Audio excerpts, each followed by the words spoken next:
सच बताओ, डेस्क पे बुक रखी होती है, तुम पढ़ाई करने बैठे होते हो, घर वाले समझते हैं तुम सीरियस हो, लेकिन तुम खुद सोचो, क्या तुम एक्चुअली फोकस कर रहे होते हो या सिर्फ पेज देख के टाइम पास। मैं तुम्हें लेजी नहीं बोल रहा, मैं ये भी नहीं कह रहा कि तुम में टैलेंट नहीं है। प्रॉब्लम कुछ और है। तुम पढ़ रहे हो लेकिन तुम्हारा ब्रेन ट्रेंड ही नहीं है पढ़ाई करने के लिए, और जब ब्रेन ट्रेंड नहीं होता तो 4 घंटे भी बेकार चले जाते हैं। मैं भी इसी फेज में था। आवाज लगते थे, रिजल्ट नहीं आता था। फिर मुझे समझ आया, टॉपर्स वो नहीं जो ज्यादा पढ़ाई करते हैं, टॉपर्स वो है जो अपने दिमाग को कंट्रोल करते हैं। आज मैं तुम्हें 5 साइकोलॉजिकल हैक्स बताऊंगा जो पढ़ाई को हार्ड वर्क से माइंड कंट्रोल में कन्वर्ट कर देते हैं। और लास्ट वाला हैक, अगर वो स्किप कर दिया तो बाकी सबका कोई फायदा नहीं। चलो शुरू करते हैं। पेवलोवियन ट्रिगर, फोकस को ऑटोमेटिक बनाओ। अभी तुम फोकस को फोर्स करते हो, कल से फोकस को ट्रिगर करना। एक स्पेसिफिक स्मेल चूज करो, पेपरमिंट या कोई स्ट्रॉन्ग परफ्यूम। रूल सिंपल है, वो स्मेल सिर्फ पढ़ाई के वक्त यूज करना। कुछ दिनों के बाद क्या होगा, जैसे ही वो स्मेल आएगी तुम्हारा ब्रेन ऑटोमेटिकली फोकस मोड में शिफ्ट हो जाएगा। तुम्हें मोटिवेशन की जरूरत कम पड़ेगी। जैसे जिम वाले शूज पहनते ही बॉडी को लगता है वर्कआउट का टाइम है, वैसे ही ब्रेन को एक सिग्नल चाहिए होता है। फोकस डिसिप्लिन से नहीं, कंडीशनिंग से आता है।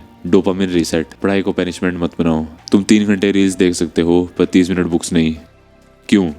क्योंकि रील्स रिवॉर्ड देती है, बुक्स डिले देती है। तो सिस्टम को हैक करो। 25 मिनट डीप फोकस, फिर 5 मिनट का रिवॉर्ड, लेकिन कंट्रोल्ड रिवॉर्ड, अलार्म के साथ। ब्रेन को मैसेज मिलेगा, फोकस के बाद प्लेजर मिलता है। स्लोली पढ़ाई टॉर्चर नहीं लगेगी। और याद रखना, जो चीज रिवॉर्ड से लिंक्ड होती है वो हैबिट बन जाती है। परसेप्शन गेम, टीचर का माइंड जीतो। मार्क्स सिर्फ आंसर शीट से डिसाइड नहीं होते, टीचर्स का सबकॉन्शियस भी काम करता है। फ्रंट बेंच पे बैठो, आई कांटेक्ट रखो, कभी कभी जेन्युइन क्वेश्चन पूछो, इमेज बिल्ड करो। साइकोलॉजी में इसे हालो इफेक्ट कहते हैं। एक पॉजिटिव ट्रेड बाकी सब ट्रेड्स को कलर कर देता है। Internal marks, viva, doubt session, हर जगह परसेप्शन का इम्पैक्ट होता है। तुम सिस्टम को चीट नहीं कर रहे, तुम सिस्टम को समझ रहे हो।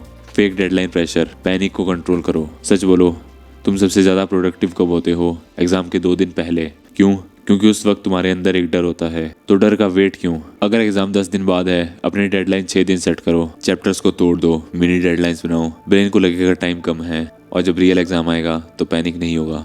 प्रेशर से भागना वीकनेस है, प्रेशर को डिजाइन करना इंटेलिजेंस। आइडेंटिटी शिफ्ट, मैं कौन हूँ, ये सबसे डेंजरस हैक है। तुम जो बिलीव करते हो अपने बारे में, तुम वही बन जाते हो। अगर तुम खुद को बोलते हो मैं लास्ट मोमेंट वाला स्टूडेंट हूँ, तो ब्रेन वही पैटर्न रिपीट करेगा। लेकिन अगर तुम रोज कॉन्शियसली रिपीट करो, I am the kind of person who never skip study, तो ब्रेन तुम्हारी उस आइडेंटिटी को प्रोटेक्ट करना शुरू कर देगा। शुरू में फेक लगेगा, फिर ऑकवर्ड लगेगा, थोड़े टाइम बाद नेचुरल बन जाएगा। आइडेंटिटी बिहेवियर को पुल करती है। टॉपर्स पहले मार्क्स नहीं बनाते, वो पहले खुद को सीरियस स्टूडेंट बनाते हैं। देखो, हार्डवर्क इंपॉर्टेंट है, लेकिन अनकंट्रोल्ड हार्डवर्क वेस्ट है।